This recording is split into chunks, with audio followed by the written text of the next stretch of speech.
पिता बेटी की अच्छी कहानी। एक बहुत ही सुंदर राजकुमारी थी। उसको गुस्सा बहुत आता है। उसके गुस्से से घर के सारे लोग परेशान हो रहे थे, लेकिन उसका गुस्सा कभी कम ही नहीं होता था। एक दिन जब घर के सारे लोग उससे परेशान हो गए तो सबने मिलकर उसके पिता को यह बात बताई। उसके पिता जब यह बात सुने तो उनको भी बहुत ज्यादा दुख हुआ। उन्होंने कहा कि अब इसका गुस्सा कम करने का कोई रास्ता निकलना पड़ेगा। एक दिन उसने अपनी बेटी को बुलाया। मैं आपके साथ एक खेल खेलना चाहता हूं। लड़की बहुत ही ज्यादा खुश हुई। वह बोली कि नहीं पिताजी। उसके पापा बोला कि तुमको जब भी किसी पर गुस्सा आया करे, तुम दीवार पर एक किल्ली ठोक देना। तुम्हारा जिस दिन गुस्सा ना आए, उस दीवार से एक किल निकाल देना। लड़की ने बोला, ठीक है पापा, लेकिन आपको गेम जीतने के बाद बहुत अच्छा ही गिफ्ट देना पड़ेगा। उसके पापा बोले, ठीक है बेटी।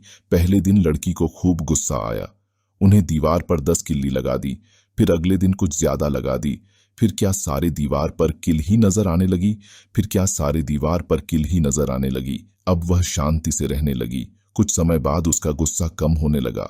अब वो एक एक कर किल दीवार से निकलने लगी। ऐसा करते करते काफी समय बीत गया। फिर क्या देखते, दीवार की सारी किल निकाल दी। अब क्या उसका गुस्सा बहुत कम हो गया। अब लड़की एकदम से बदल चुकी थी। फिर पापा के पास जाकर बोली, पापा ये गम तो मैं जीत गई हूं। तो लड़की के पापा ने समझा कि बेटी देखो, जो कि तुमने दीवार पर लगाया था, जो किले दीवार पर लग गया था, अब वहां पर निशान पड़ गया है। इसी तरह तुम जब भी किसी पर गुस्सा करती हो तो समझ लो कि तुम अपने रिश्ते में एक दीवार खड़ी कर देती हो। फिर लड़की को समझ आ जाती है।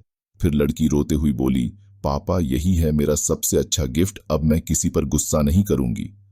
तो दोस्तों, इस कहानी से हम लोगों को यही सीख मिलती है, इंसान को गुस्सा कुछ भी करा सकता है। इसके लिए इंसान को गुस्सा छोड़ने में ही भलाई है।